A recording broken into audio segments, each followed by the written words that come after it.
Il y a quelques mois, l'ambulancière Régine Mourlon aurait pu perdre son travail. L'entreprise dans laquelle elle est employée est en liquidation judiciaire. Avec deux autres collègues, ils imaginent alors pouvoir sauver cette entreprise.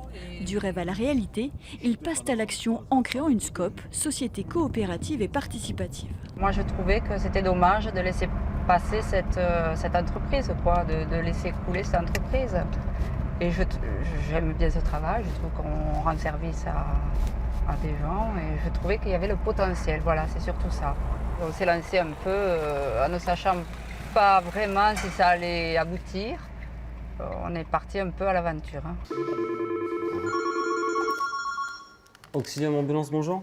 Au bureau, ces deux associés gèrent les transports et l'organisation quand ils ne s'occupent pas des patients. Bonjour, hein. Tu me dis quand tu es avec la patiente et puis tu décides. Ok. Allez, à tout à l'heure. Tous les trois sont polyvalents et ont entre leurs mains le devenir de cette entreprise. C'est beaucoup de responsabilités du coup. Je dors plus. Principalement, ouais. C'est plus comme avant qu'on était juste salariés, on faisait notre travail et on partait, que là non, il faut préparer tous les plannings pour les chauffeurs et tout. Donc c'est beaucoup de travail.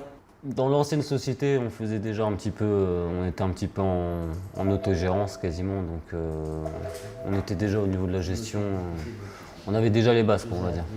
En lançant cette SCOP, Régine, Glenn et Elodie ont sauvegardé leur emploi. Ils ont également réembauché 6 anciens salariés et comptent bien continuer à recruter. Dans le Carmosin, il n'existe que 2 entreprises d'ambulance. Merci beaucoup, à tout à l'heure, au revoir.